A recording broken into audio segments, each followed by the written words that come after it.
जी पंचांग प्रणाम।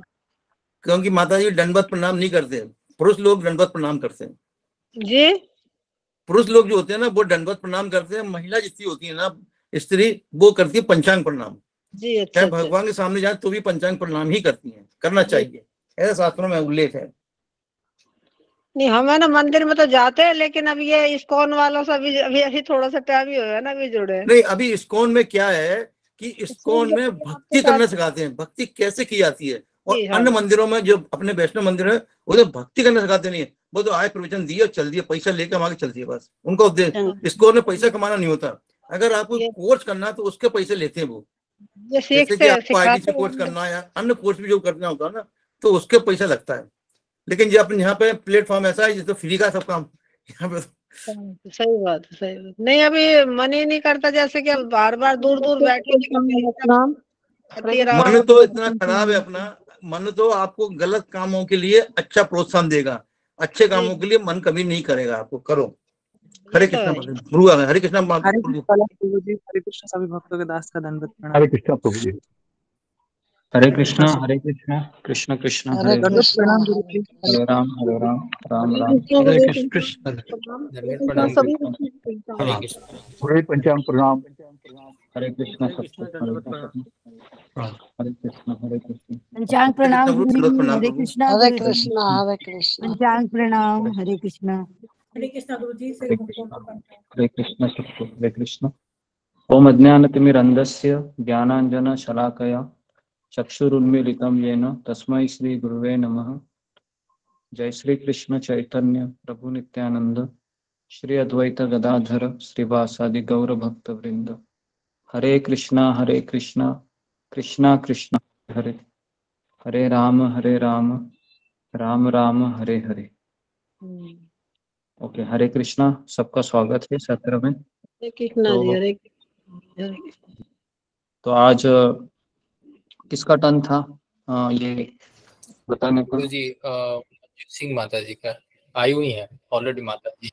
हाँ जी प्रभु जी, मेरा टर्न है। हाँ बोलो मंजू सिंह जी प्रभु जी। प्रभु जी कल जब से मैंने ज्वाइन किया था तो आप कालिया नाग के बारे में बता रहे थे और आपने हमारी जीव की तुलना कालिया नाग से की थी। मैं सोच रहा था कि गीता का बता सकती हो? हाँ जी, मैं गीता का भी बता सकती हूँ, मैंने लिखा हुआ है। भगवत गीता का ही बताओ। जी जी जी। हाँ, भगवत गीता का बता। जी मैं स्टार्ट करती हूँ। प्रभु जी, आपने जब से मैंने ज्वाइन किया था, आप मिश्रित भक्ति के बारे में बता रहे थे। मिश्रित भक्ति वो होती है जिसमें हम सकाम कर्म भी करते हैं, हमारी सांसारिक इच्छाएं होती हैं और हमें कृष्ण भी चाहिए होते हैं। और कृष्ण को क्या चाहिए होता है? कृष्ण भगवान केवल शुद्ध और अनन्य भक्ति चाहते हैं। फिर क्वेश्चन आया कि हम शुद्ध भक्त कैसे बने, 9.1 में है।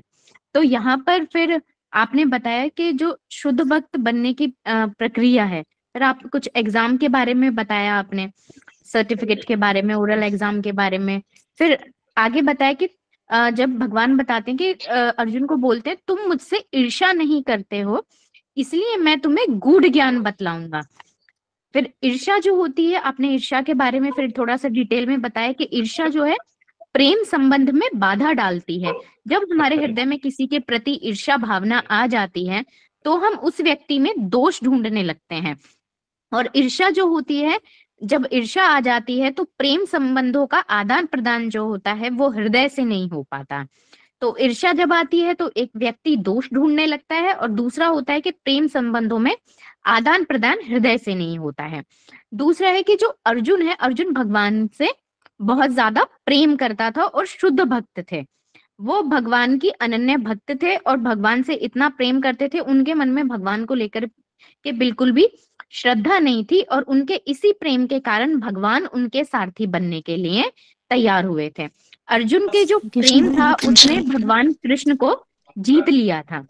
फिर आपने बताया कि जो गूढ़ ज्ञान है वो सेकंड चैप्टर और 6th चैप्टर जो है, इन 4 चैप्टर्स में जड़ वस्तु और आत्मा का ज्ञान दिया हुआ है जिससे मुक्ति प्राप्त होती है। और गूढ़ता ज्ञान जो है वो 7th और 8th चैप्टर में है जिसमें भक्ति का ज्ञान दिया हुआ है जिसका गंतव्य बैकुंठ लोक है। और गूढ़तम ज्ञान है वो 9th चैप्टर में दिया हुआ है, जिसमें शुद्ध भक्ति का ज्ञान दिया हुआ है, जिस ज्ञान को पाकर व्यक्ति गोलोक जा सकता है।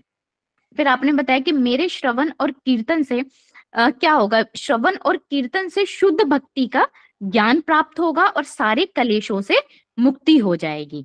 ज्ञान की विशेषता के बारे में आपने बताया कि ज्ञान की क्या विशेषता है, तो आपने इस शुद्ध भक्ति के ज्ञान की विशेषता बताई कि ये एक राजविद्या है, राजगूढ़म है, पवित्रम है, उत्तमम है, धर्म्यम है, अव्ययम है और प्रत्यक्ष अवगम है और सुसुखंतम है। फिर आपने बताया कि जो कृष्ण है वो 64 कला और 14 विद्याओं में माहिर थे और उनके जो गुरु थे वो सांदीपनी मुनि थे और भगवान कृष्ण ने 64 दिनों में ही अपनी शिक्षा को पूरा कर लिया था। फिर आपने बताया कि हमारा जो हथियार है वो हमारा जाप है, वो जब हम अपना जाप को अच्छा करते हैं वही हमारा हथियार है।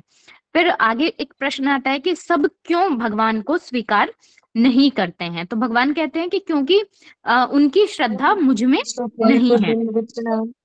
श्रद्धा तो आगे प्रश्न आता है कि श्रद्धा है, कृपया मुझे तो श्रद्धा है। फिर अर्जुन कहते हैं कि मुझे श्रद्धा है, कृपया आप मुझे ज्ञान दीजिए।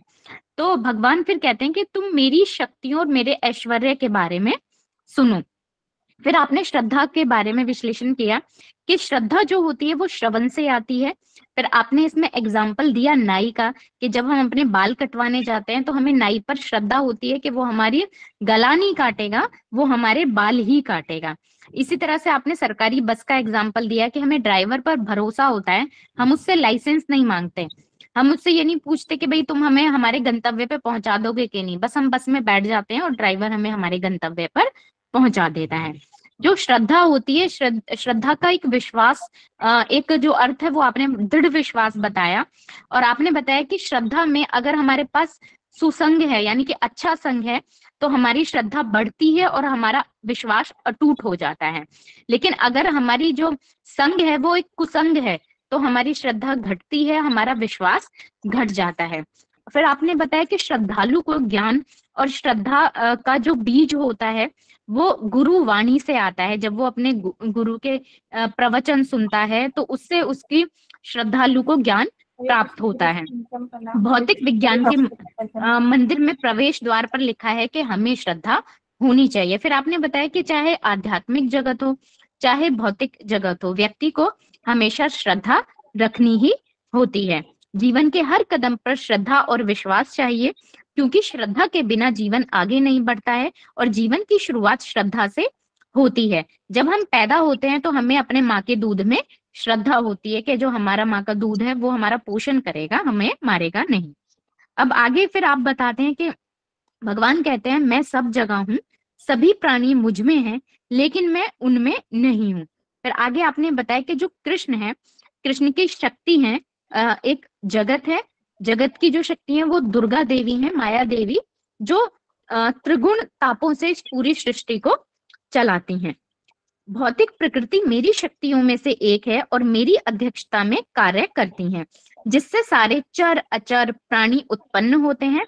इसके शासन में यह जगत बारंबार सृजित और विनष्ट होता है। फिर आपने एग्जाम्पल दिया अंबानी का, कि जो अंबानी है वो जियो कंपनी का मालिक है, लेकिन वो हर किसी को कॉल करके पूछता नहीं है कि क्या आपका आपका रिचार्ज है वो खत्म हुआ कि नहीं हुआ। उन्होंने अपनी जगह पे अपने एम्प्लॉयज हैं उनको बिठा रखा है, वो अंबानी जी का सारा काम देखते हैं। इसी तरह से भगवान ने जगत में देवताओं को बिठाया हुआ है ताकि वो इस जगत की जो कार्यवाही है उसे देख सके और उसका अच्छी प्रकार से संचालन कर सके। फिर आगे प्रश्न आता है कि लोग आपका सम्मान क्यों नहीं करते। तो फिर आगे आप बताते हैं कि लोग, भगवान कहते हैं लोग मुझे अलग अलग तरीके से देखते हैं।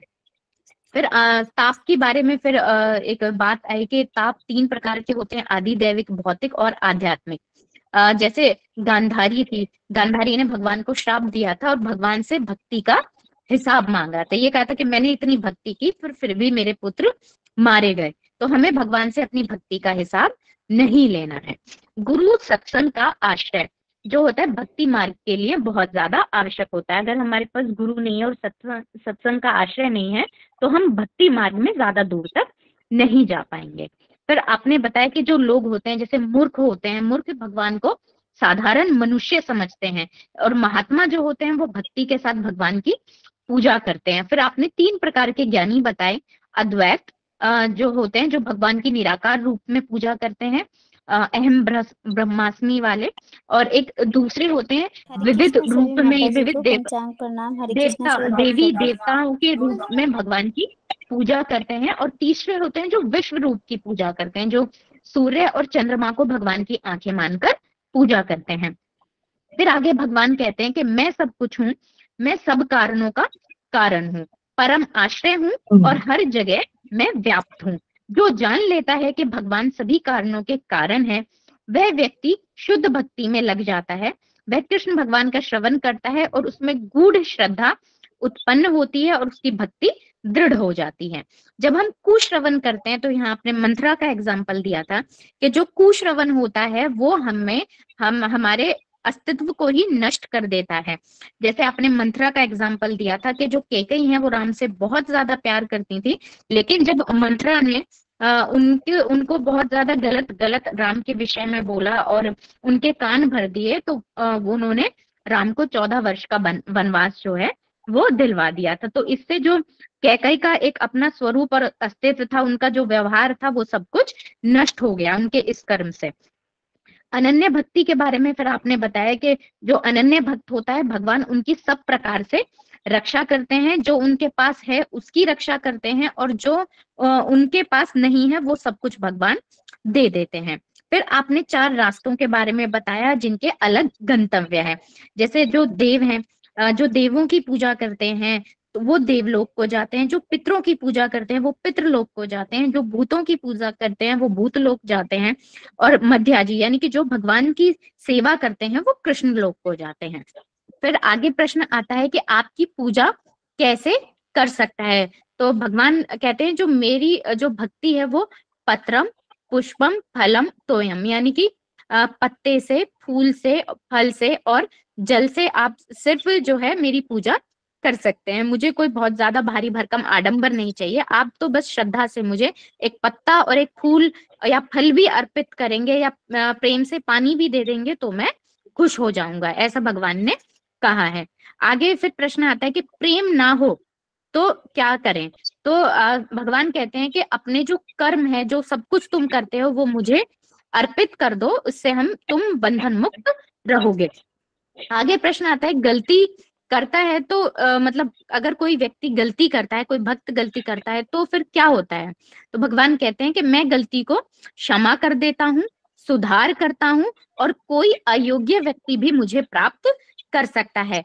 और फिर भगवान अर्जुन से कहते हैं कि तुम ये घोषणा कर दो कि मेरे भक्त का कभी विनाश नहीं होता है, और अगर कोई दुराचारी भी है तो वो भी, उसे भी मेरा, अगर वो मेरी भक्ति करता है, माला करता है, तो उसे भी साधु समझना चाहिए, क्योंकि वो अपनी इन जो छोटे छोटे उसकी गलतियां हैं वो उससे बहुत जल्दी, कमियां हैं उससे बहुत जल्दी बाहर आ जाएगा। उसमें आपने अपने एक कॉलेज स्टूडेंट का एग्जाम्पल दिया था कि मुंबई के इस्कॉन के मंदिर में वो कॉलेज स्टूडेंट आया और उसने जो है वो स्मोक करता था, तो वो मंगल आरती में आया और हर 15 मिनट बाद वो बाहर जाता था और वापस आता था। तो भक्त ने देखा तो उन्होंने वो रोया, वो कॉलेज स्टूडेंट आके रोए और उन्होंने कहा कि मैं जल्दी ही अपनी इस कमी को सुधार लूंगा।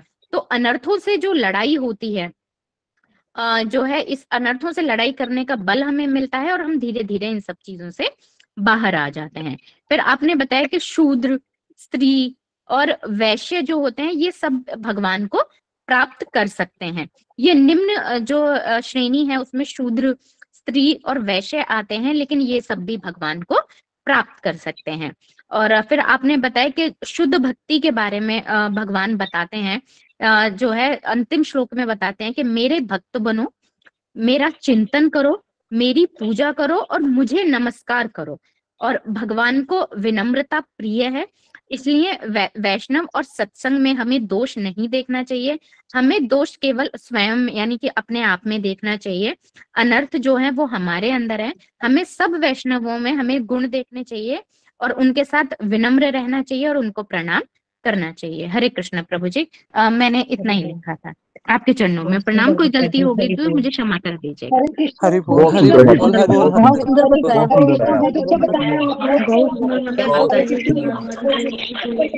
डिटेल से हरि बोल सारी हरि बोल प्रशंसा हरि जो है बोल ये मेरे हरि बोल गुरुजी के माता जी, चरणों बहुत में सुंदर। है। मेरे गुरुजी ही इन सब के बहुत सुंदर अधिकारी माता जी, हैं। बहुत मेरा इसमें कुछ भी नहीं है। बहुत अच्छा होता है। हरे कृष्णा, धन्यवाद। हरे कृष्ण हरे कृष्ण।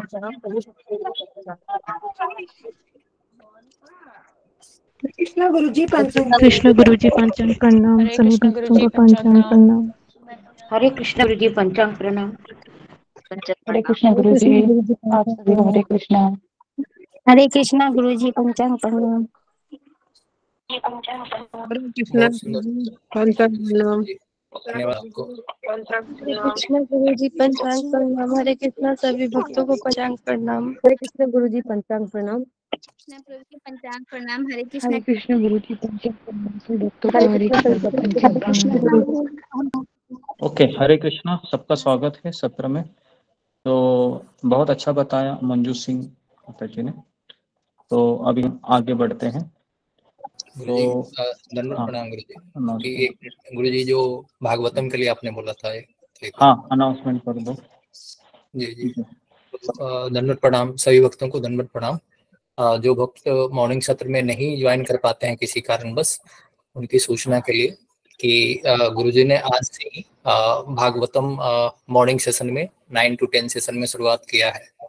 तो ये आप सबके लिए एक अवसर है। अगर कोई भी भक्त जो उसमें नहीं ज्वाइन कर पा रहे हैं तो आप कृपया ज्वाइन कीजिए। आज ही से भागवतम शुरू हुआ है और गुरुजी ने बोला है कि वो जो 19 दिनों में, यानी जो 19 दिन का सत्र होगा, तो गुरुजी इसको पूरा करने का हर संभव प्रयास करेंगे। तो आप लोग इसका लाभ उठाइए। हरे कृष्णा सही दोस्तों। हरे कृष्णा। हरे कृष्ण गुरु जी मैंने इसकी रिकॉर्डिंग सुन ली है। जी जी, इसका रिकॉर्डिंग सुनकर भी आप एग्जाम दे सकते हैं, लेकिन आपको उसका रिपोर्टिंग करना है कि रोजाना मैंने कि ये रिकॉर्डिंग मैंने सुन ली करके, है ना। और उसके बाद हम 19 दिनों के बाद, नहीं आपको ऐसे नहीं कहना है, आपको मुझे मैसेज करना है, ठीक है। तो उसके बाद 19 दिनों के बाद हमारा एग्जाम होगा भागवतम के पहले स्कंद के ऊपर। तो उसके पास आपको प्रश्न दिए जाएंगे और जिस तरीके से हमारा गीता का एग्जाम हुआ था उसी तरीके से आपको सर्टिफिकेट भी हम प्रोवाइड करेंगे श्रीमद् भागवतम का। ओके, तो जो लोग हैं अगर सत्र में उपस्थित रह सकते हैं तो सुबह ज्वाइन कीजिए, और जो लोग नहीं रह सकते हैं वह ऑफिस के बाद रिकॉर्डिंग सुनिए और उसके बाद क्वेश्चन है वह आप है क्वेश्चन या आप सत्र है वो रिपोर्टिंग कर सकते हैं। तो रिपोर्टिंग करना बहुत जरूरी है। अभी जो भक्त रिपोर्टिंग नहीं करेंगे उनको हम इस तरीके से समझेंगे कि दे आर नॉट इंटरेस्टेड, है ना। तो आप रोज रिकॉर्डिंग कैसे मिलेगी? रिकॉर्डिंग हो गई है, आ गई है, आप देखिए, चेक कीजिए अपने गुरुजी। ग्रुप में रहती है। अभी आप ये सवाल है, आप बेटर है कि मत पूछिए, क्योंकि ये सारे सवाल है वो आप ग्रुप चेक करते रहिए, ठीक है। आगे बढ़ते हैं अभी। एक उद्दंडता कर रहा हूँ, अगर भागवतम का एक एक अध्याय 2-2 दिन में खत्म हो तो ज्यादा डिटेल में हो जाए, अच्छी बात नहीं। डिटेल में होने के लिए हम भगवत गीता हम डिटेल में ली है, उसके 3 सेशन है। तो आप रिकॉर्डिंग सुन सकते हो, रिकॉर्डिंग मैंने बहुत डिटेल में दिया है गीता का सेशन भी। भागवतम की बात कर रहा हूँ मैं। हाँ, भागवतम का देखो, भागवतम है इतना बड़ा किताब है कि हम एक अध्याय भी एक दिन में कवर करेंगे तो भी 1 साल लगने वाला है ना। जी वो तो है, थोड़ा लंबा हो जाएगा पर डिटेल में हो जाएगा, ज्यादा अच्छा लगेगा। नहीं, वो करेंगे हम फिलहाल, है ना। तो फिलहाल हम कोर्स के हिसाब से चल रहे हैं। कोर्स में इस्कॉन में जो कोर्सेज चलाए जाते हैं वो इसी तरीके से चलाए जाते हैं। तो एक दिन में हम एक अध्याय ही कवर करेंगे, ठीक है।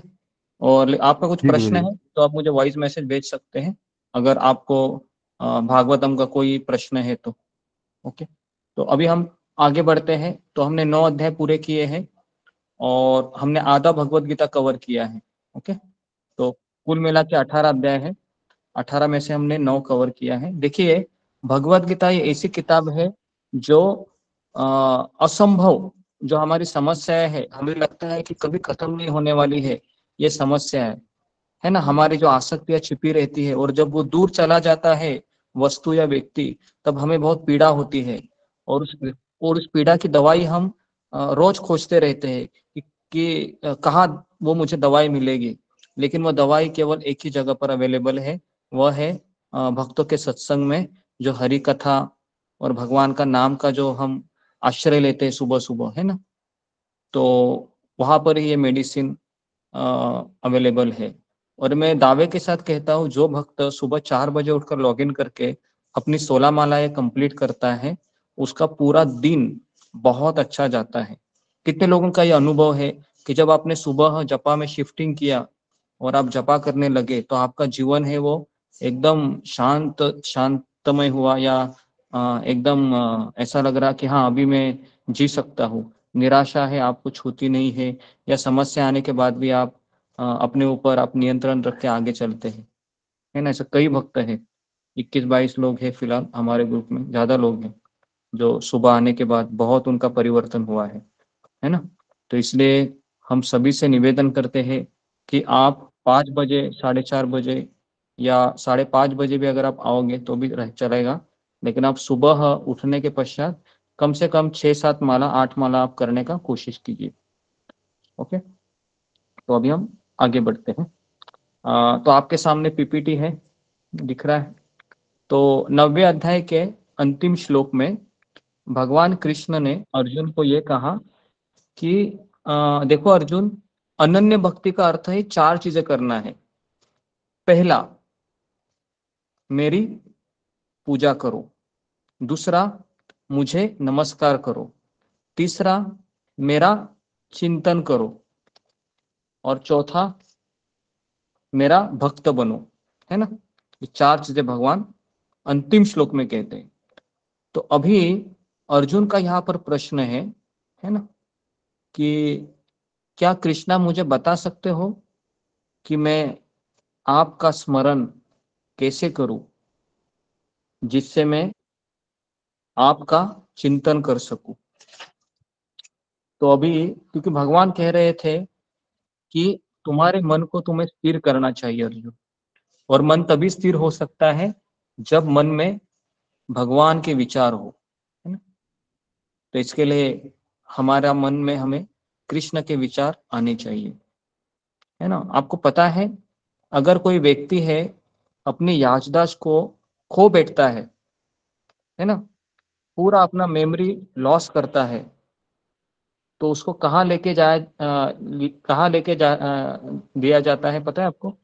उसको ऐसी जगह पर, है ना, नहीं साइकेट्रिस्ट नहीं, उसको ऐसी जगह पर लेके जाते हैं जहां पर उसने अपना बचपन बिताया था, पता है ना, बचपन बिताया था, या वहां उसके जो यादें है, बराबर है ना। अभी आपको मान लो मैं आपके बचपन के स्कूल में लेके जाऊं अभी, तो आपको सारी बातें याद आएगी कि नहीं?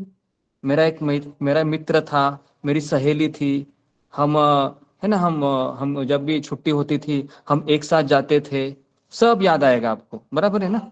तो उसी प्रकार से, है ना, अभी भगवान है अर्जुन को बताएंगे कि तुम्हें अगर मेरा स्मरण करना है तो ऐसे कई जगह पर है ना, कई जगह है जहां पर आपको, है ना, भगवान की याद आ सकती है। तो अभी अर्जुन का यहाँ पर प्रश्न है ना। तो नेक्स्ट जरा, हाँ, पीपीटी हमारा 10वां चैप्टर का मेन थीम क्या है कि हे कृष्ण, मैं आपका कैसे स्मरण करूं, कैसे मैं आपकी याद करूं, बराबर है। कितने लोगों का ये प्रश्न है कि कृष्ण मैं कैसे आपको याद करूं, 24 घंटा है मेरे पास, सबका प्रश्न है ना, कैसे मैं कृष्ण आपको याद करूं। मैं तो चाहता हूं कि मुझे इस संसार की याद बिल्कुल ना आए, मुझे केवल आपकी याद आए, है ना। पूरा फिल्म इंडस्ट्री के, पता है ना, पूरे बॉलीवुड में ऐसे गाने लिखे गए हैं ना, बराबर है कि नहीं, कि मुझे याद आ रहा है, बहुत कुछ ऐसे सॉन्ग है, लेकिन हमें यहाँ पर किसकी याद करनी है? भगवान को याद करना कृष्ण। है ना। तो इसके लिए अभी अर्जुन है भगवान को पूछ रहा है कि हे कृष्ण, मैं आपको कैसे याद करूं। तो भगवान पहले श्लोक में कहते हैं भूय एव महाबाहो शृणु मे परमं वच यत्तेऽहं प्रीयमाणाय वक्ष्यामि हितकाम्यया। भगवान कहते हैं अर्जुन सुनो भी, है ना, क्योंकि तुम मेरे प्रिय सखा हो और मैं तुम्हारे लाभ के लिए ऐसा ज्ञान प्रदान कर रहा हूं जो अभी तक मेरे द्वारा बताए गए ज्ञान से श्रेष्ठ होगा। ओके, तो अलग अलग प्रकार की मित्रता होती है। मित्रता अलग अलग प्रकार की होती है। वह मित्र जो हमेशा यह चाहता है कि हमें सुख मिले, हमारा लाभ हो, वह सुहृद कहलाता है। वह हमेशा हमारे हित के बारे में सोचता है। कृष्ण अर्जुन के और हम सबके भी वैसे मित्र हैं। समझ में आ रहा है? तो अगर ऐसा मित्र अगर आपको मिलता है जो आपके भक्ति के बारे में सोचता है कि कैसे ये व्यक्ति है हमेशा भगवान के भक्ति में लगा रहे, तो हम इस दुनिया के सबसे भाग्यवान व्यक्ति हैं। तो अभी अर्जुन यहाँ पर प्रश्न पूछता है, क्या भगवान देवी देवता भी आपका स्मरण कर सकते हैं? क्या वो आपको हमेशा याद करते हैं? तो भगवान दूसरे श्लोक में कहते हैं, देखो अर्जुन, मुझे कोई समझ नहीं सकता। न मे विदु सुरगणः, सुरगण मतलब देवी देवता। ओके, और प्रभवम न महर्षय, महर्षि मतलब जो साधु मुनि है। तो अर्जुन के मन में प्रश्न था, क्या देवी देवता आपका स्मरण करते हैं? क्या देवी देवता आपको समझ सकते हैं? कृष्ण कृष्ण कहते नहीं। अच्छा, ऐसा बात है क्या? फिर जो साधु संत हैं, क्या वो आपको जान सकते हैं, आपके ऐश्वर्य को? भगवान कहते नहीं। तो अभी अर्जुन के मन में ये सवाल आता है, क्या आपका कोई स्रोत है? क्या आपको किसी ने जन्म दिया है? भगवान कहते हैं, अर्जुन, मैं अजन्मा हूं, मैं अनादि हूं। जो यह जान लेता है सब कुछ जान लेता है। और भगवान ने कहा, मैं तुमको चौथे अध्याय में तो बात बताई थी कि मेरा अवतार होता है। तुम भूल गए क्या अर्जुन? मैंने बताया था ना कि यदा यदा ही धर्मस्य करके मैंने श्लोक कहा था तुमको चौथे अध्याय में कि मैं अजन्मा हूं, मेरा जन्म नहीं होता है, मेरा अवतरण होता है ना। फिर कहता है, हाँ कृष्ण, मुझे याद आ रहा है ना। तो यहाँ पर हम देखते हैं कि इंजन को डिब्बे लगे हैं, बराबर है। अभी मुझे बताओ, ये डिब्बे क्यों चल रहे हैं? क्योंकि इंजन इसको चला रहा है। ओके, जैसे इंजन रुक जाएगा डिब्बे भी रुक जाएंगे। तो हमारा जीवन की जो गाड़ी है वह उस इंजन के ऊपर आश्रित है, और वह इंजन है भगवान का नाम। नाम चिंतामणि कृष्ण चैतन्य रस विग्रह पूर्ण शुद्ध नित्य मुक्तो अभिनत्वम नाम नामिनो, है ना। भगवान का नाम है, ये बहुत बड़ी दवाई है ना। नेक्स्ट,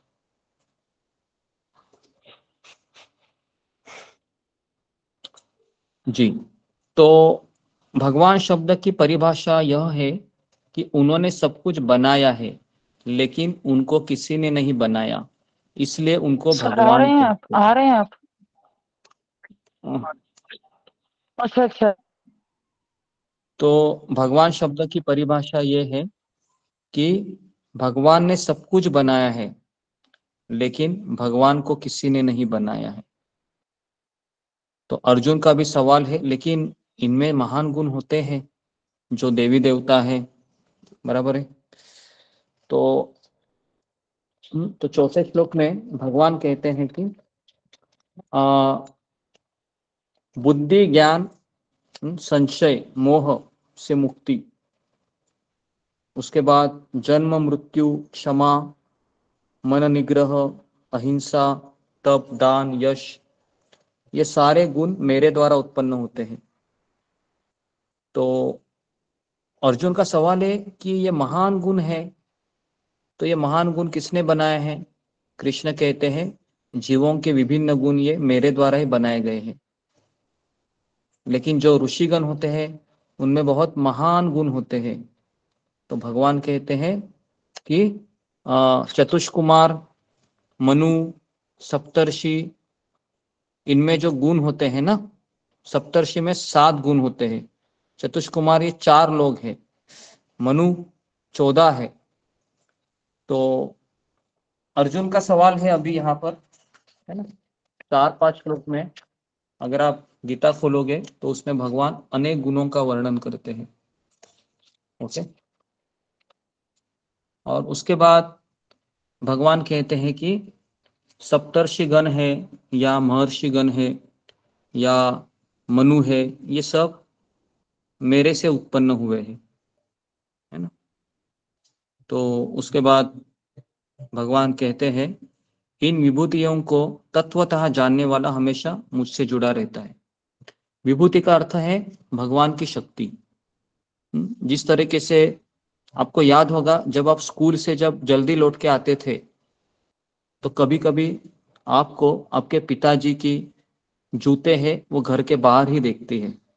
कितने लोगों का ये अनुभव है कि बचपन में आप जब स्कूल से या कॉलेज से आते थे और केवल अपने पिताजी के जूतों को देखकर ही आपको पता चल जाता है कि मेरे पिताजी अभी आ गए हैं। कितने लोगों का ये अनुभव रहा है? केवल जूतों को देखकर आपके पिताजी का आपको स्मरण आता है, या आपकी माँ के, है ना जी, तो आपकी माँ, हाँ, तो सबको ऐसा हो गया है ना, या आपके दादाजी का चश्मा देखकर आपको दादाजी का स्मरण आना, बराबर है, या वो कोई घड़ी को इस्तेमाल करते थे, उस घड़ी को देखकर उस व्यक्ति का स्मरण होना। तो फिर ये घड़ी क्या है? ये घड़ी उस व्यक्ति की विभूति है। विभूति मतलब उनकी शक्ति, है ना। वो घड़ी और आपके दादाजी ये दोनों एक दूसरे से बहुत जुड़े हुए रहते कुछ समय के पश्चात, है ना। वो घड़ी को देखकर ही आपको लगता है अरे दादाजी कहाँ गए हैं, बराबर है ना। देखो, तो इस तरीके से भगवान कहते हैं जो मेरी विभूतियों को जानता है वो हमेशा मुझसे जुड़ा रहता है। तो मान लो मेरे पिताजी के जूते देखकर मैं मेरे पिताजी से जुड़ जाता हूँ, बराबर कि नहीं, मुझे मेरे पिताजी का स्मरण होता है। ठीक उसी प्रकार से अगर मैं सूर्य को देखता हूँ अभी यहाँ से आकाश में, चंद्रमा को देखता हूँ, तो ये क्या है? भगवान की विभूति है। तो जैसे मैं सूर्य को देखता हूँ मुझे किसकी याद आनी चाहिए?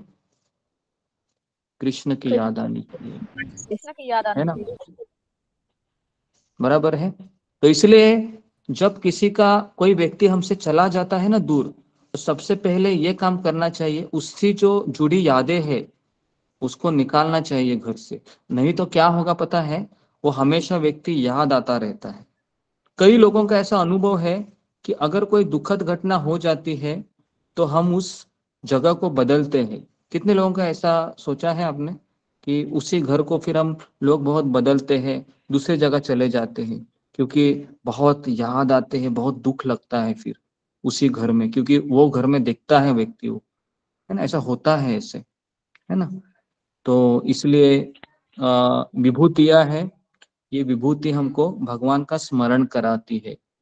ऐसे कितनी विभूति का नाम दे रहा हूं मैं, समुंदर है ना, समुंदर है। अभी भगवान ही विभूति बताएंगे इस अध्याय में, ठीक है। तो अभी भगवान है चतुश्लोकी गीता बताएंगे, क्योंकि भगवान कहते हैं विभूतियों को जानने से वो मुझसे जुड़ा रहता है। तो चतुश्लोकी गीता में यह भक्ति को वापस घर लाने के लिए क्या करना पड़ेगा। ओके, अभी जो 4 श्लोक है ना, 10.8, 9, 10, 11, ये जो 4 श्लोक है ना, ये सबसे बीच के श्लोक है। जैसे टोटल गीता में कितने श्लोक है 18 अध्याय में? 700। तो 700 डिवाइडेड बाय 2 करोगे तो कितना आता है? 350। 350। हाँ, तो ये जो श्लोक है ना 4, ये बीच के 4 श्लोक है, 348, 349, 350, 351, ऐसा ये 4 श्लोक बीच के, इसके लिए इसको चतुश्लोकी गीता कहते हैं। समझ में आ रहा है आपको? तो ये सबसे बीच के श्लोक थे। तो यहाँ पर हमारी गीता आदि हो जाएंगी जब हम 4 श्लोक पढ़ेंगे। तो जी, तो यहाँ पर एक प्रश्न है कि वह व्यक्ति अगर जो भगवान को या अपने घर को भूल गया है, उसको घर को वापस लाना है, तो उसको क्या करना पड़ेगा? तो क्या करना पड़ेगा? तो अभी भगवान 4 चीजें बताते हैं। पहला है कि खोज करनी पड़ेगी, है ना, कि कहाँ है व्यक्ति है। जैसे मान लो कि अचानक आप घर के बाहर देखा और अचानक एक लड़का रो रहा है, तो आप क्या करोगे? उसको लेके आओगे और फिर क्या करोगे? खोज करोगे ना, ये किसका पुत्र है, किसका लड़का है, ये कौन इसके माता पिता है, बराबर है? ये पहला काम करेंगे हम। ओके, उसके बाद हम क्या करेंगे? उसके बाद हम इलाज करेंगे। इलाज मतलब मान लो ये पता चला कि ये इनका पुत्र है ना, किसी पुलिस थाने में जाकर पता चला कि इनके माता पिता इसको ढूंढ रहे हैं, है ना। और उसके बाद फिर तीसरा चीज होता है घर वापसी, है ना, वो वापस अपने घर चला जाता है। तो इसके लिए यहाँ पर जो पहला श्लोक है जो हमें क्या बताता है, 10.8 संबंध ज्ञान, मतलब मेरे माता पिता कौन है, मैं कहाँ से आया हूँ। दूसरा श्लोक बताता है अभिधेय ज्ञान, मतलब अभी मुझे पता चला है मेरे माता पिता कौन है, अभी मुझे क्या करना चाहिए। और तीसरा है प्रयोजन ज्ञान, मतलब अभी मुझे मेरा ध्येय क्या है जीवन का, अभी मुझे माता पिता के साथ क्या करना चाहिए, है ना। और चौथा श्लोक है अभी माता पिता मेरे साथ क्या करेंगे, क्योंकि मैंने तो अपने घर में आया हूँ अभी, तो मेरे पिताजी भी मुझसे क्या करेंगे। तो ये 1, 2, 3, 4, तो 10.8 है, जिसमें भगवान कहते हैं अहम सर्वस्य प्रभवो। इसका अर्थ क्या है?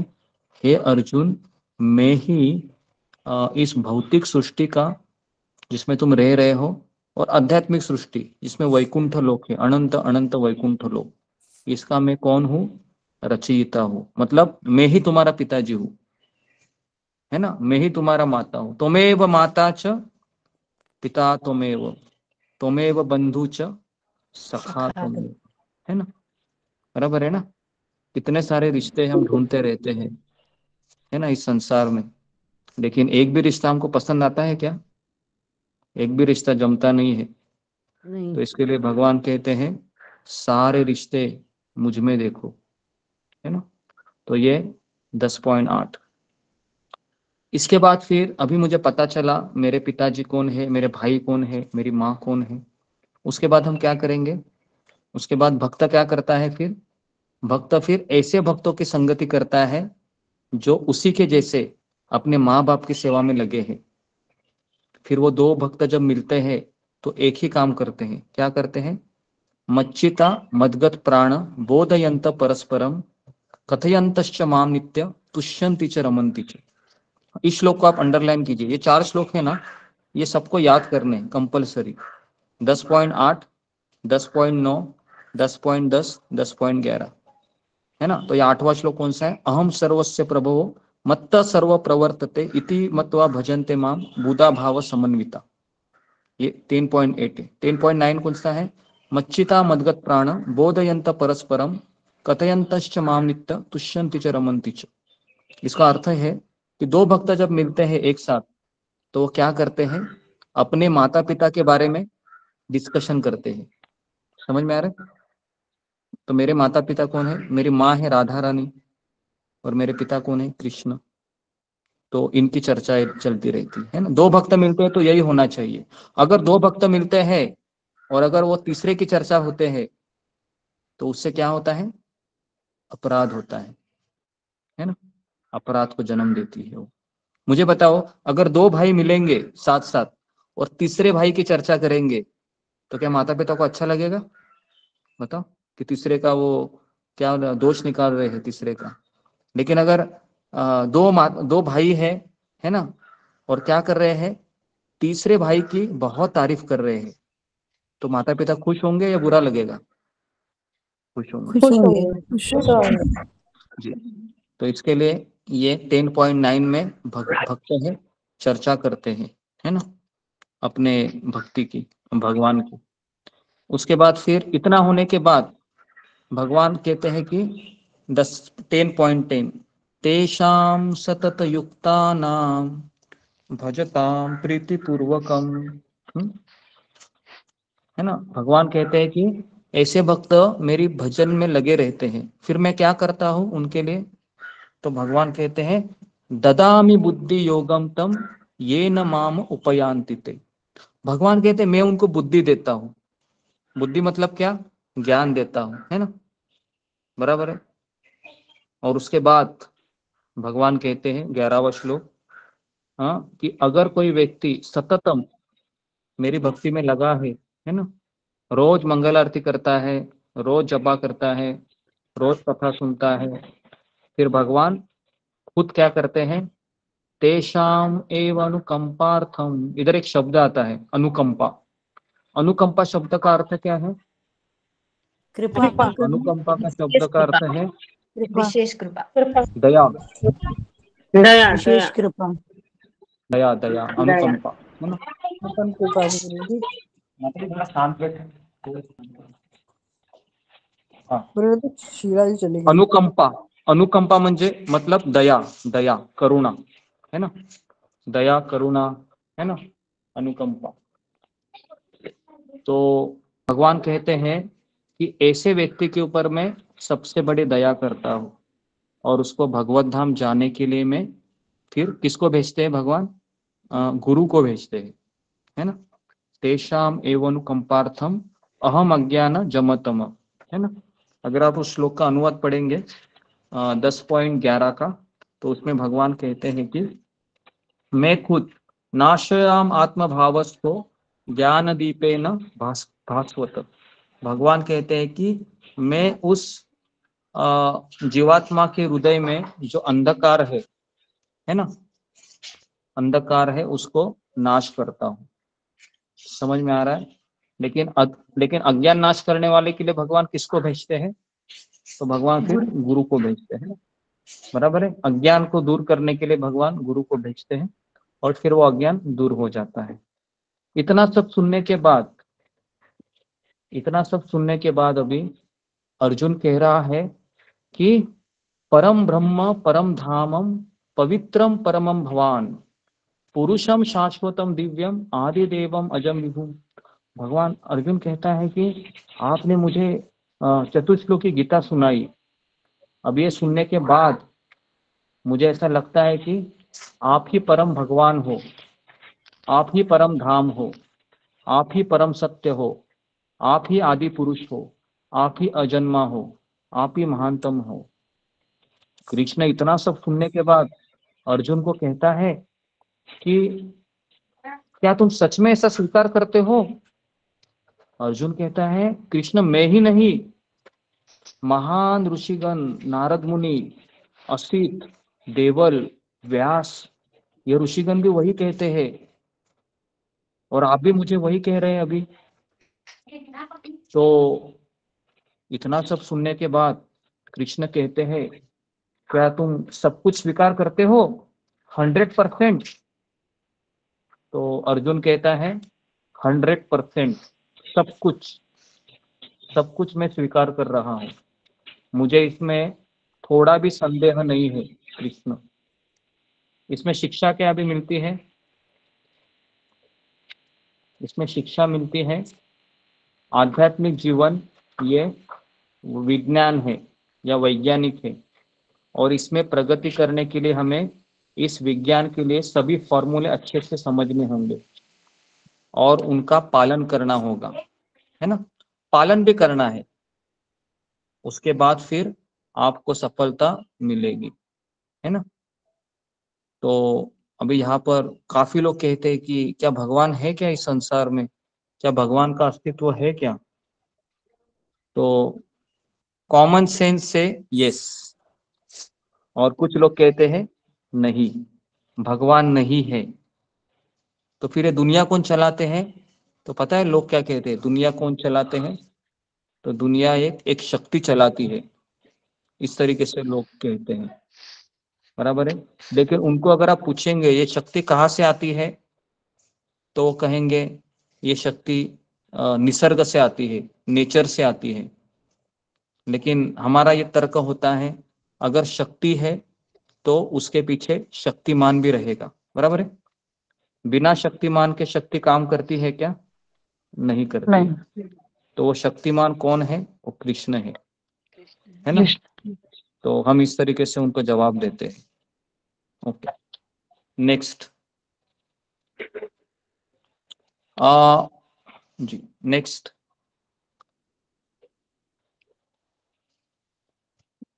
नेक्स्ट। तो ये हमारा गीता कोर्स के टॉपिक है। नेक्स्ट। ओके, तो यहाँ पर काफी सारी चीजें बताए गए हैं, है ना, कि किस तरह से भगवान का अस्तित्व है। अभी हम सबको तो पता ही है कि भगवान थे, भगवान है, भगवान रहेंगे।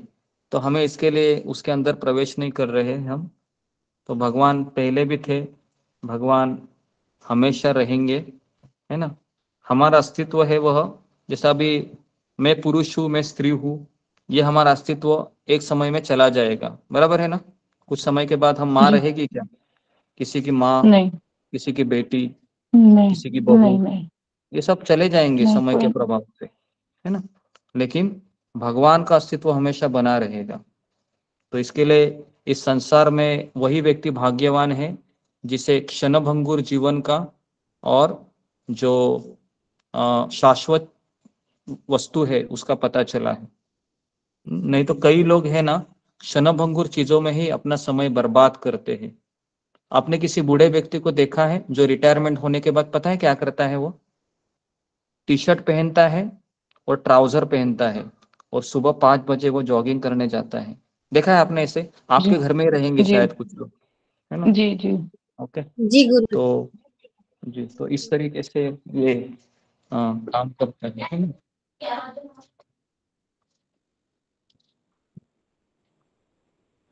तो अभी मेरा यहाँ पर आपको सवाल है ना, कि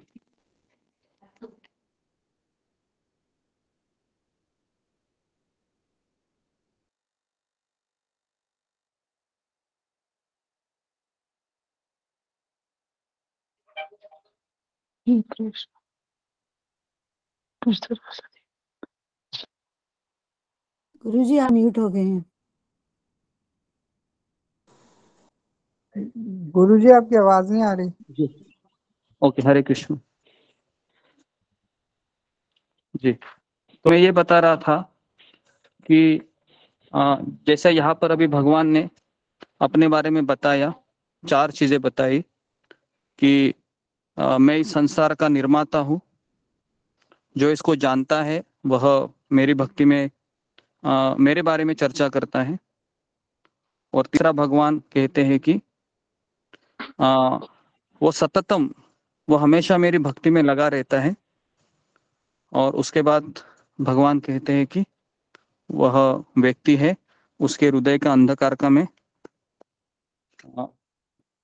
विनाश करता, है ना, विनाश करता।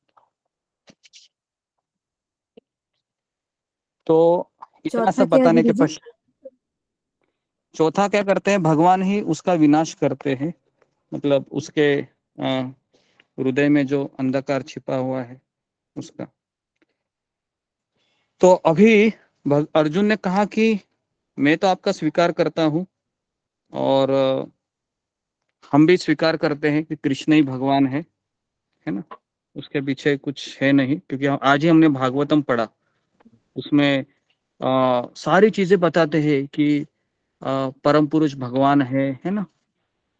और ये भी कहा कि भगवान किस तरह से दुनिया को चलाते हैं, सारे कारणों के कारण है। Okay next.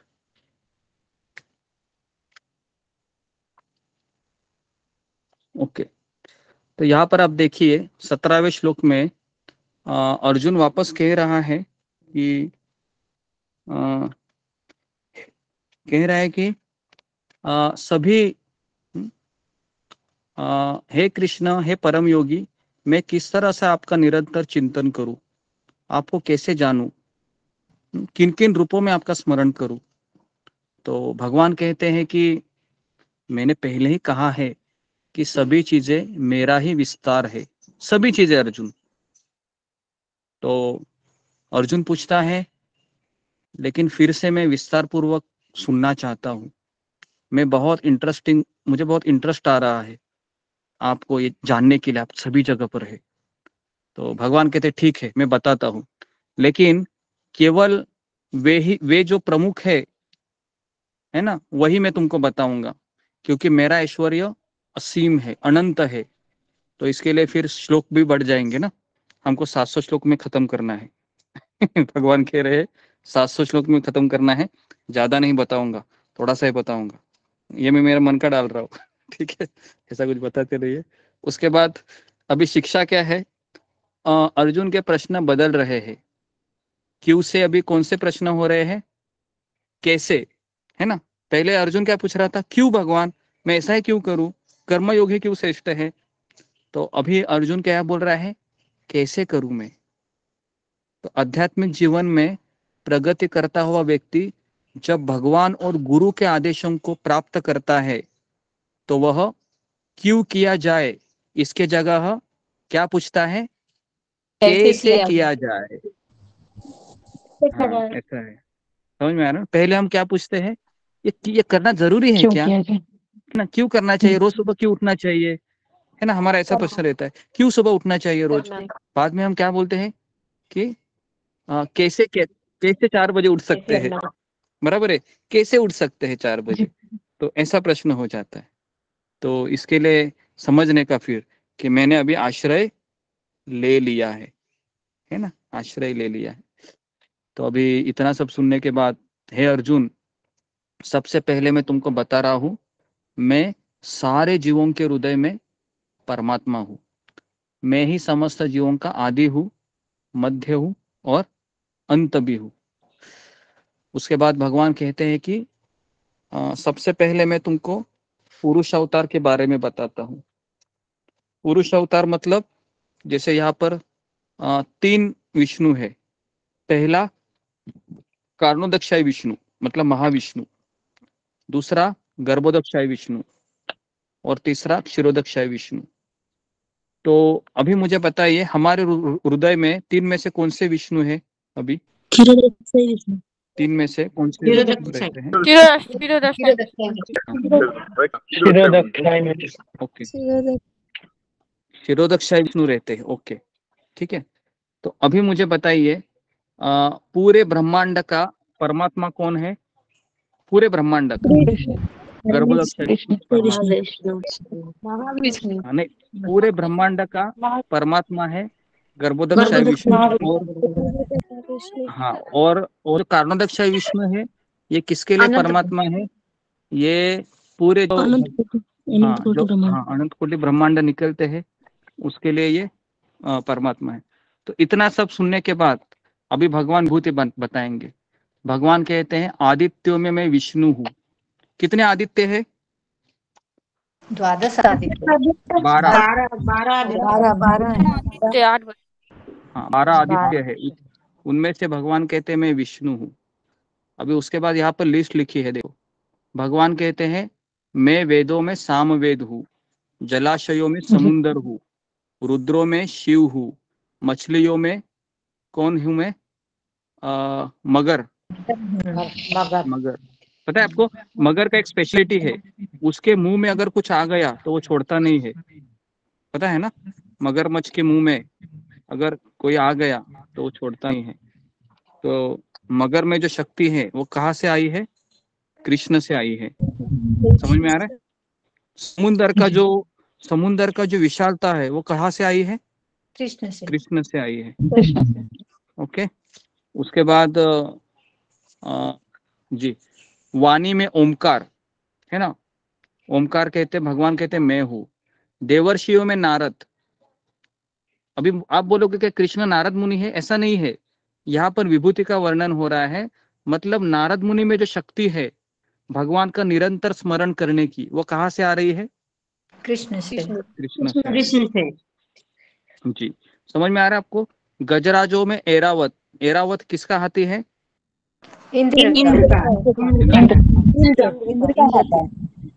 जी, ऐरावत है। ये कहाँ से आया था पता है आपको, ये समुद्र मंथन के समुद्र लीला से मंथन जी आया था। हाँ, तो भगवान कहते हैं कि ये ऐरावत है, ये गजराजों में मैं हूँ, जो सफेद हाथी था, बराबर है। तो मनुष्य में जो राजा है, मतलब राजा का बल होता है ना, जैसे अभी प्राइम मिनिस्टर नरेंद्र मोदी है, आज ही उसने कहा कल लॉकडाउन हो जाएगा, तो कोई कुछ कह सकता है क्या उसको? नहीं, कोई नहीं कह सकता है ना। तो भगवान कहते हैं मनुष्य में राजा मैं हूँ। फिर कहते हैं हथियारों में वज्र है ना, हथियार मतलब जो घातक हथियार होते हैं उसमें वज्र है, ये सबसे टॉप माना जाता है ना। ये वज्र किसके पास होता है? इंद्र के पास। इंद्र के पास। जी।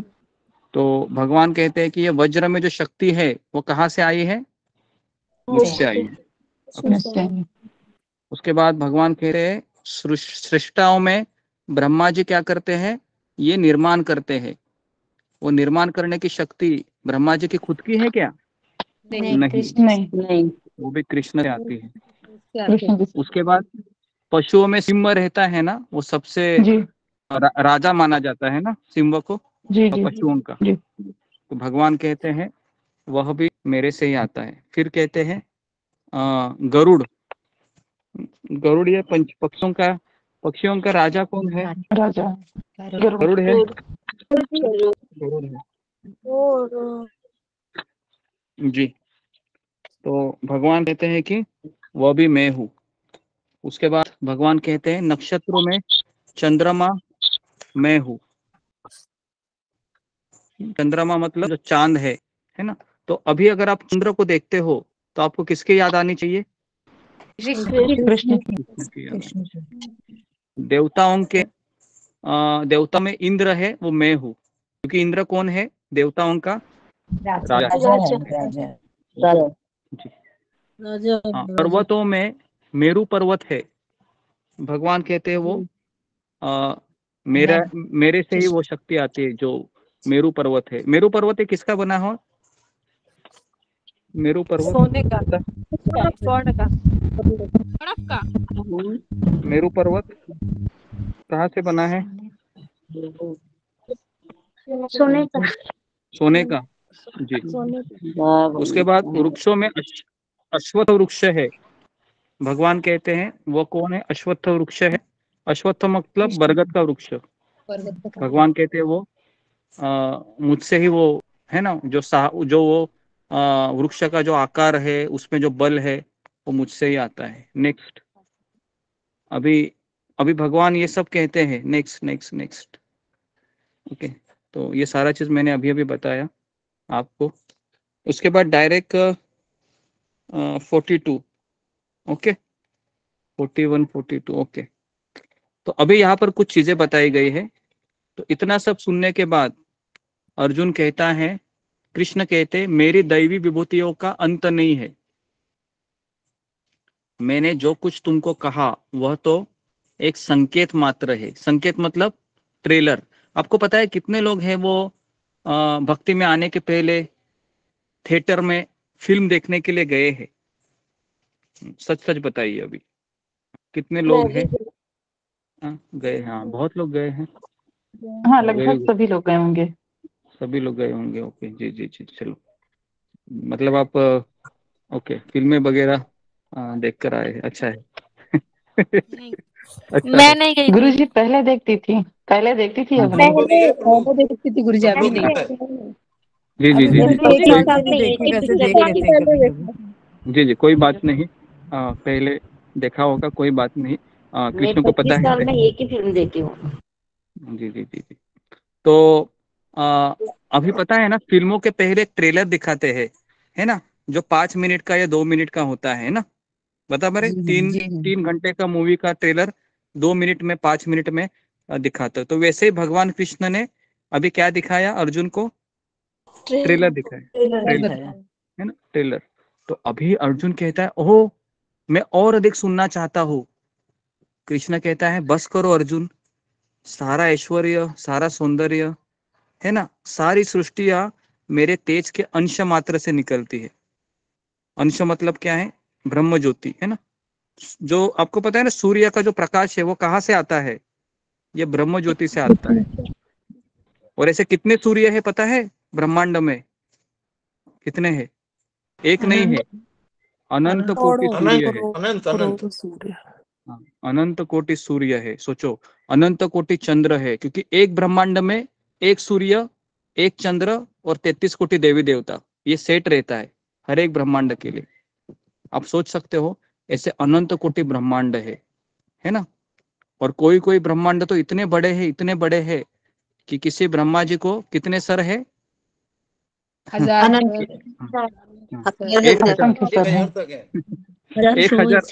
सर बताया था। जी 1000 सर वाला भी ब्रह्मा जी है।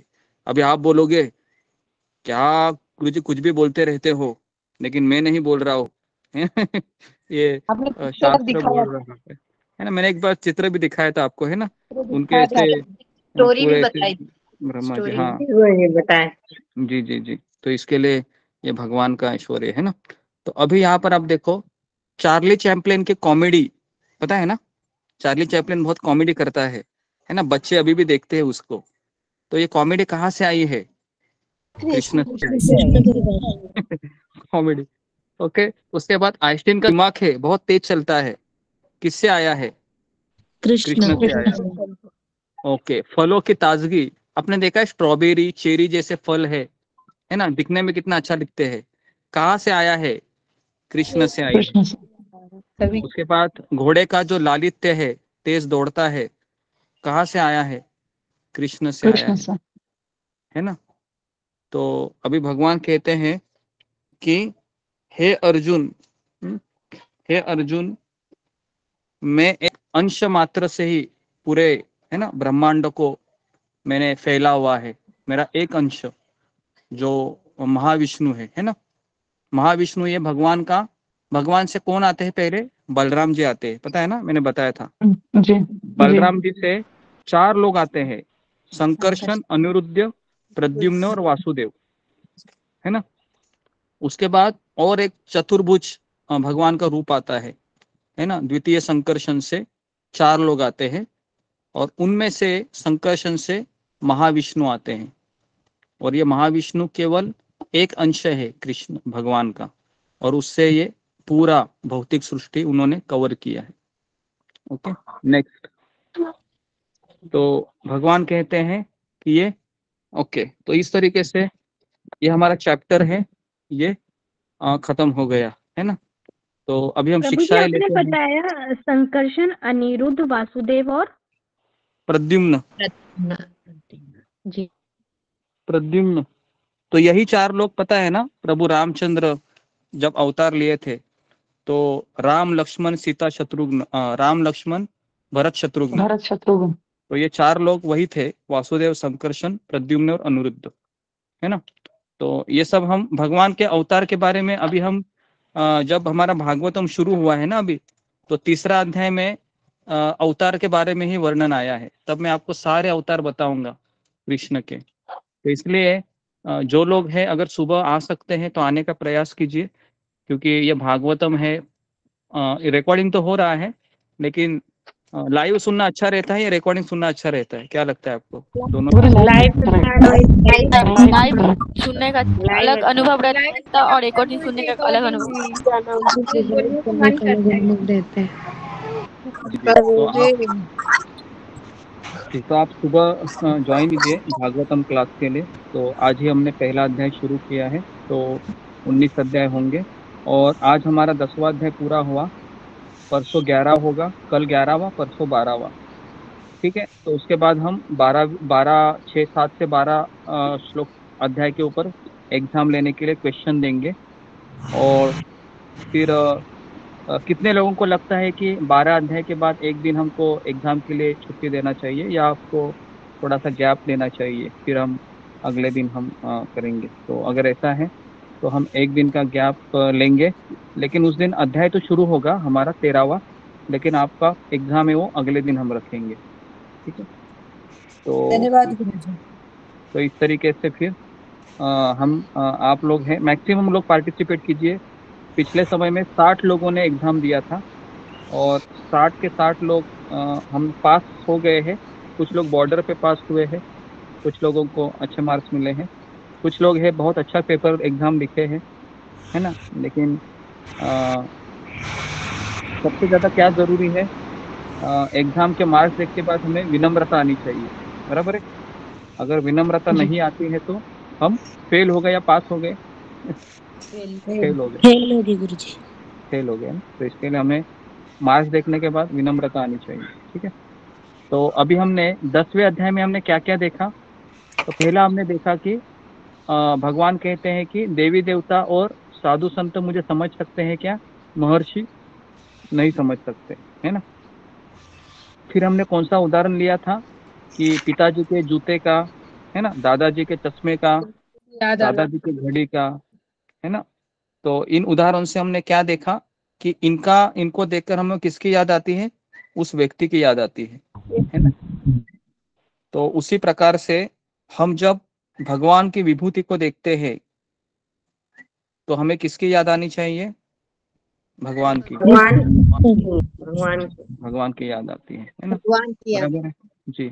आपने कितने लोगों ने देखा है कि आपका बेटा है, जब उसकी माँ है ना घर में नहीं रहती है तो वो रोते रोते क्या करता है ना, माँ की साड़ी है ना, देखा है आपने ऐसे बच्चे को, माँ की साड़ी लेके ऐसे रोते रहता है मैंने खुद देखा है उसको। तो मुझे अचानक वो याद आया, है ना। माँ की साड़ी है, वो देखता है और साड़ी को देखते देखते वो रोता रहता है। क्यों? क्योंकि उस साड़ी को देखकर उसको किसकी याद आ रही है, उसकी माँ की याद आ रही है ना। हाँ, तो ये तो साड़ी क्या हो गई, माँ की विभूति हो गई। अभी समझ में आ रहा है। तो इस तरीके से भगवान अपना ऐश्वर्य बता रहे हैं। ओके, तो यहाँ पर मैं रुकता हूँ। किसी का अगर प्रश्न रहेगा तो फिंगर को रेज कीजिए। तो कुछ गीता के ही क्वेश्चन पूछिए, और किसी का अगर जी किसी को अगर रिमूव किया रहेगा तो आप चैट बॉक्स में अपना नंबर डाल दीजिए, तो कृष्ण मोहन प्रभु मुझे वो नंबर भेजेंगे। जितने भी भक्त आ रहे हैं सबको मेरा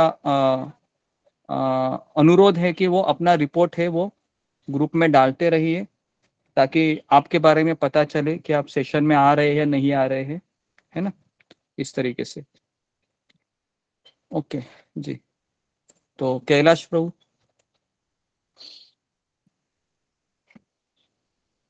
दूसरा हरे कृष्ण प्रभु, दंडवत प्रणाम प्रभु। जैसे कि आपने भगवान की जो परिभाषा बताई और जो किताब में लिखी है कि भगवान शब्द की व्याख्या, तो 6 है ना उनकी व्याख्या, बराबर 6 ऐश्वर्य है। हाँ जी जी, तो इसमें दोनों सही हैं।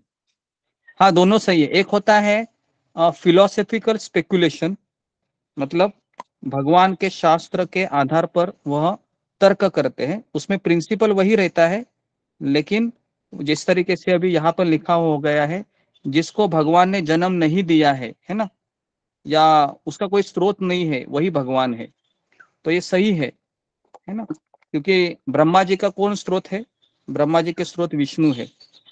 विष्णु के स्रोत कौन है, कृष्ण है। कृष्ण के स्रोत कोई है क्या, कोई नहीं है। नहीं, तो इसके लिए वही भगवान है, तो वो डेफिनेशन भी सही है। ओके, नेक्स्ट है ममता कुमारी।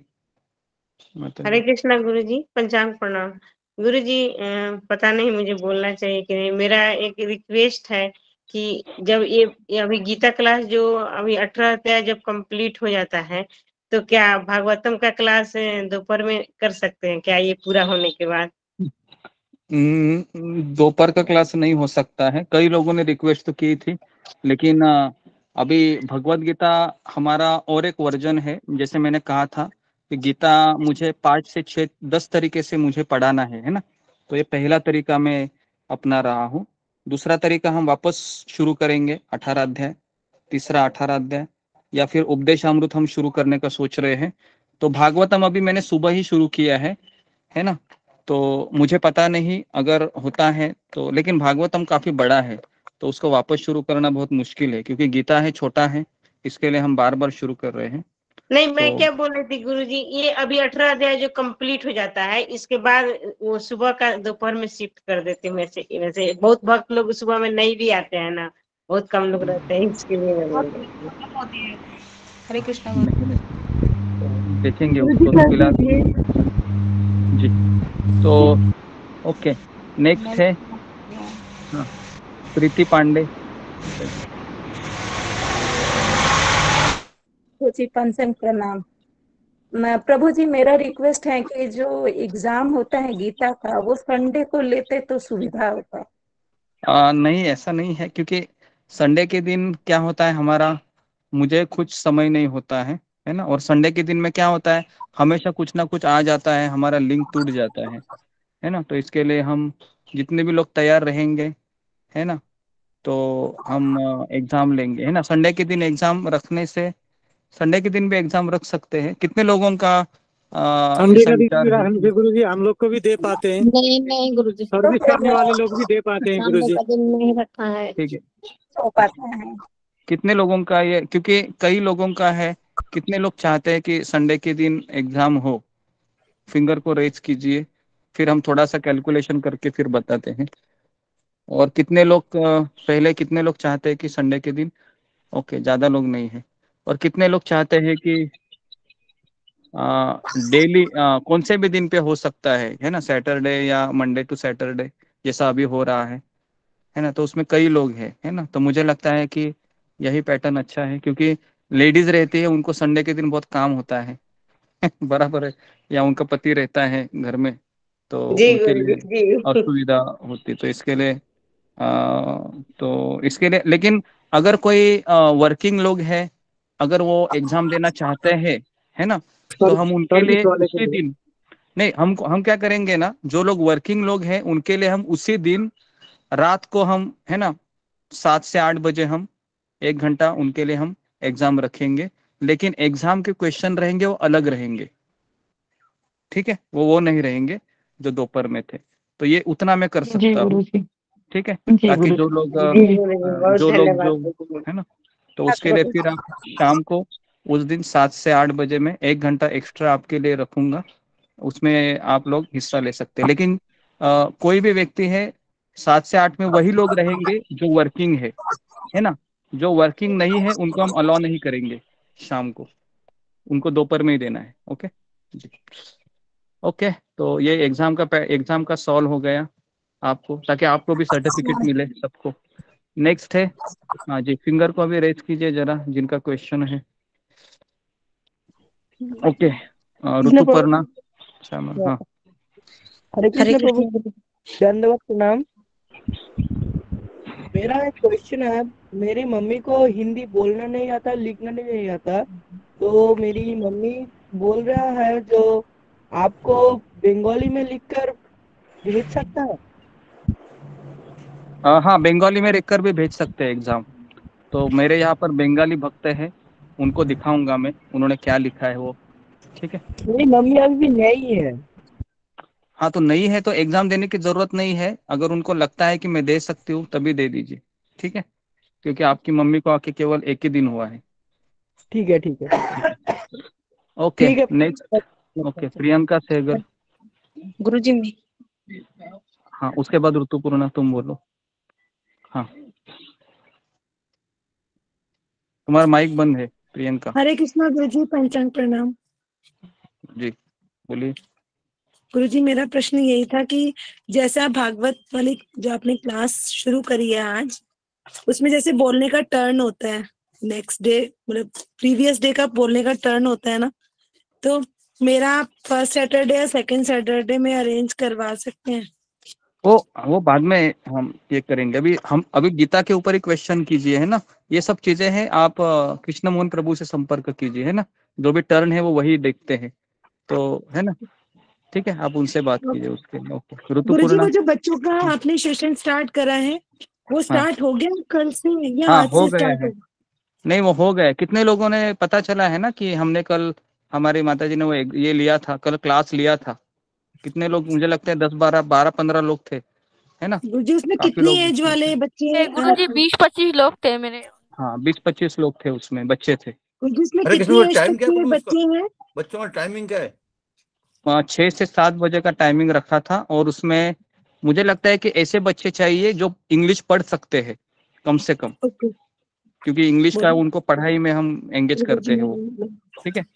गुरुजी मेरी बेटी है, पढ़ने में बहुत ज्यादा स्ट्रांग नहीं है, बट वो कृष्ण भक्ति में बहुत आगे है, मतलब उसको हाँ ठीक पूजा है, पाठ में बहुत अच्छा लगता है। जी जी, तो तो आप क्या वो उनको, पार्टिसिपेट कर सकती है? हाँ कर सकती है, लेकिन हाँ कर सकती है, सुन सकती है, तो आप पहले लेके तो आइए, है ना, बाद में हम देखेंगे कैसे जी करें। गुरुजी। गुरुजी ओके, सुबह लेके आना 6 से या शाम को? शाम को है वो 7 से 8 बजे, 6 से 7 बजे, और वो रोज नहीं होता है, जी फिलहाल हम उसको जी संडे के दिन रखे हैं। कल हुआ था, लेकिन वो रिकॉर्डिंग नहीं किया किसी ने, एक्चुअली रिकॉर्डिंग होना चाहिए था, तो उसको जी नेक्स्ट टाइम हम गुरुजी। ध्यान रखेंगे। ऑनलाइन मिलेगा? इस्कॉन मंदिर में तो नहीं है, ऑनलाइन लेना पड़ेगा बच्चों का जो बुक भेजा था अपने उसमें। हाँ हाँ, वो ऑनलाइन में उसका लिंक मैं उसी सेशन में भेजूंगा। जो जिसके बच्चे को पार्टिसिपेट करना है वो राधिका माता जी से कांटेक्ट कीजिए, वो आपका नंबर लेगी और उस ग्रुप में ऐड कर देगी, फिर अरे आपके यार, बच्चे को उस लिंक मिल मैं जाएगा। कल ज्वाइन भी किया था। जी जी जी, ओके। नेक्स्ट, हाँ बोलो ऋतुपूर्णा। हरे कृष्ण गुरुजी, पंचांग प्रणाम सभी भक्तों को मेरी पंचांग प्रणाम। गुरुजी आपने जो विभूति के बारे में बताए, और आपने एक बार बताया था कि जो जुआ है वो कृष्ण से ही आता है, ये क्या है थोड़ा आप बताइए। भगवान कहते हैं इस संसार के शुभ और अशुभ दोनों चीज मुझसे आती है, समझ में आ रहा है? शुभ भी भगवान से ही आता है और अशुभ चीजें भी कहाँ से आती है? भगवान से ही आती है। तो हमारे पास चॉइस है कि हमें क्या लेना है, बराबर है? जैसे अभी आपके सामने मान लो कि हमारे सामने एक दारू का बोतल भी रखा है और दूसरे में चरणामृत भी है भगवान का, बराबर है? चरणामृत, तो हमें क्या लेना है ये कौन डिसाइड करेगा? मैं खुद डिसाइड करूंगा ना, भले वो भगवान से ही आई है दोनों चीजें, लेकिन मेरे लिए क्या अच्छा है ये मुझे स्वयं को चुनना है, समझ में आ रहा है? तो जुआ है ये अच्छा है क्या हमारे लिए? अच्छा नहीं है, तो इसके लिए हम उसको त्याग करते। Okay, next Yashika. गुरुजी एक क्वेश्चन था, बच्चों की गीता के, वो राधिका माता जी का नंबर कहाँ से मिलेगा? किससे नंबर मिल जाएगा? कृष्ण मोहन प्रभु, आप नंबर चैट बॉक्स में डाल दीजिए। कृष्ण मोहन प्रभु है क्या? चले गए है? ओके, जी गुरुजी मैं डाल देता हूँ जी। हाँ हाँ डाल दीजिए, डाल दीजिए। जी जी। ओके, यशिका। हरे कृष्ण गुरुजी, पंचांग प्रणाम। गुरुजी मेरा तो एक प्रार्थना है पहले, फिर उसके बाद एक छोटा सा प्रश्न है। फिर गुरुजी जैसे आप बताते हैं कि आप गीता ये एक तरह से विद्यालय चला रहे हैं, आध्यात्मिक विद्यालय, तो विद्यालय में छुट्टी भी होती है संडे को हमेशा, तो प्रभुजी आप गुरुजी आप हाफ संडे, हम जैसे परिवार वाले हैं सभी, तो हाफ संडे का क्या ऐसे हो सकता है कि उनको लीव मिल जाए, जिससे वो अपने परिवार में भी थोड़ा टाइम स्पेंड कर सके, क्योंकि ये भी परिवार कृष्ण का ही है, तो कृष्ण की यहाँ भी सेवा जरूरत होती है। और दूसरा ये प्रश्न है तो गुरुजी जैसे आपने बताया कि भगवत गीता में भगवान, हम पहले जब आते हैं तो हम ये सोचते हैं कि क्या क्यों करें, क्यों कथा सुने, क्यों ये सब सुने, लेकिन अर्जुन अभी कहता है कि मैं ये सब कैसे करूं, जब 4 चीजें भगवान उनको बताते हैं कि मेरे सभी कारणों का कारण हूँ और मेरी ही चर्चा भक्तों में करो और नित्य प्रति मेरा स्मरण करो, मुझे मतलब मेरी ही चर्चा करो, तब तुम मेरे मतलब मेरे धाम या मेरे चरणों के सेवा प्राप्त कर पाओगे। तो ये कैसे, ये कौन से स्टेशन पे आकर होता है गुरुजी कि हमारे अंदर से इच्छा है कि हम कैसे भगवान की सेवा करें, और जो विभूतियां बताई हैं इन विभूतियों में भगवान को हर पल कैसे देखें, उनका स्मरण कैसे हमें आए। हरे कृष्ण गुरुजी। जी, तो पहला प्रश्न है, ये आज में से मुझे किसी ने पूछा नहीं है कि क्यों हमारा क्लास संडे के दिन भी चलता है, बराबर है? उल्टा संडे के दिन भी लोग आते हैं, बराबर है? तो उल्टा मुझे कई लोगों ने पूछा है कि संडे के दिन भी क्यों छुट्टी होनी चाहिए, है ना? क्योंकि हमारा समय तो 1 ही घंटे का रहता है, हमारा सत्र, बराबर है ना? और परिवार तो हमारे साथ तो हमेशा के लिए बना ही रहता है ना, बराबर कि नहीं? तो 1 घंटे से कुछ होता नहीं है, और हमको पता है हम 1 घंटा भी अगर माया को देंगे, है ना, 1 घंटा मान लो हम स्किप करेंगे एक दिन भी, तो अगला दिन मंडे के दिन आना भी बहुत मुश्किल हो जाएगा आपको, है वही ना? तो आदत इसका हो मैं, जाती है, हाँ वो आदत हो आदत, जाती हाँ तो ये आदत जो लगी है ना हमें कि हमेशा कृष्ण के बारे में सोचना है, और मुझे ऐसा लगता है ना कि 1 घंटा यहाँ देने से कुछ परिवार के कर्तव्य में कुछ बाधा आ सकती है ना? इतना तो नहीं होता है, तो इसके लिए इसको हम स्वीकार नहीं करते। और दूसरा चीज है कि भगवान का स्मरण करना है तो हमें एक अभ्यास करना होगा, अपने आप को ही आपको पूछना होगा कि आज ही मैंने पढ़ा कि चंद्र को देखने से भगवान की याद आनी चाहिए, तो आज आप अभ्यास कीजिए, हाँ जब रात हो जाएगी ना तो चंद्र को देखिए, और अपने आप को कहिए, ये देखो आज ही मैंने गीता में क्लास में मैंने सुना कि चंद्र कहते हैं, भगवान कहते हैं मेरी 2 आंखें हैं, एक सूर्य एक चंद्र, तो भगवान की ये चंद्रमा आंखें हैं। तो जब जब आप ये अभ्यास करोगी ना 1 महीना भी रोज, तो अगले दिन आप कभी भी स्पॉन्टेनियसली आप देखोगे ना चंद्र को, तुरंत किसकी याद आएगी आपको? भगवान की याद आएगी। तो ये अभ्यास करने से होता है ना। आज तो आपने सुना है, ये थ्योरेटिकल हो गया, थ्योरी हो गई। प्रैक्टिकल क्या है? आज से आपको अभ्यास करना है, तब जाके स्मरण होगा। अग्नि का आपने बताया तो वो भी चलता है ना, जब हम गैस वगैरह चालू करते हैं तो वो भगवान की शक्ति है, अग्नि जो निकल ये होती है। हाँ जी जी जी, वो सब हाँ जो भी है, अग्नि है, पानी है। जब पानी पीते हैं तो भगवान कहते हैं पानी का टेस्ट मैं हूँ, है ना। तो कई सारी चीजें हैं, है ना। उसके बाद प्रतिभा कुमारी। धन्यवाद।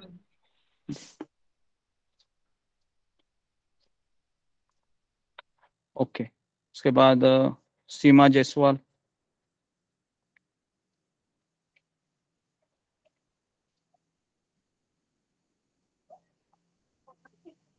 उसके बाद शीला ढंका। हाँ गुरु कृष्णा गुरु जी, मेरा ये पूछना था, प्रश्न था कि भाई मैंने भी आँख का ऑपरेशन करवाया है, तो लिखने में मुझे दिक्कत है। ऐसे मैंने पहले भी नहीं किया, लिखा नहीं, तो आगे भी मेरे को मुश्किल होती है लिखने में। ठीक है, आप कोई बात नहीं, आप वॉइस मैसेज डाल दीजिए, है ना। वॉइस मैसेज मतलब आप रिकॉर्डिंग कीजिए अपने आवाज को, और अपने आवाज को रिकॉर्डिंग करके आप क्वेश्चन आंसर सेशन में डाल दीजिए। जी जी ठीक है, जी। ओके। नेक्स्ट है वर्षा पवार। गुरुजी एग्जाम तो अच्छा लगता है, लेकिन वो हिंदी में, इसलिए मैं नहीं देती। हाँ ठीक है, हिंदी में नहीं, आप मराठी में भी दे सकती हो। चालेल ना? ओके चलेगा। नेक्स्ट प्रतिभा कुमारी। हरे कृष्ण गुरुजी, पंचांग प्रणाम। गुरुजी, जैसे ये कल का जो बच्चों का एग्जाम था, तो मतलब क्लास था, तो उसके बारे में पूछना था, इसीलिए, क्योंकि उस वक्त 5 बजे बेटे का ट्यूशन था तो नहीं कर पाए। कोशिश करूंगी कि तो टाइम का कुछ चेंज हो सकता है गुरुजी, या फिर जैसे कि रिकॉर्डिंग नहीं हुआ, रिकॉर्डिंग में रही थी, रिकॉर्डिंग नहीं हुई है। गुरुजी रिकॉर्डिंग का करवा दीजिए। हाँ रिकॉर्डिंग है वो, पता नहीं, मैं तो ऑन नहीं करता हूँ। उस समय किसी ने जिम्मेदारी लेनी चाहिए कि एटलीस्ट वो रिकॉर्डिंग ऑन करके चला जाए, और बाद में 1 घंटे के बाद आकर रिकॉर्डिंग स्टॉप कीजिए। गुरुजी संडे को 6 बजे ही होगा कि उसके टाइम चेंज हो सकता है, जैसे 4 बजे, ऐसा कुछ हो सकता है? नहीं, वो एक्चुअली हमारी माता जी लेती है, और उसको टाइमिंग 6 बजे का ही वो बोलती है। उसको तो मुझे बहुत रिक्वेस्ट करना पड़ा, तब जाके वो मान गई। अभी मैं कुछ बोलूंगा तो बोलेगी तुम ही करो, बोलेगी।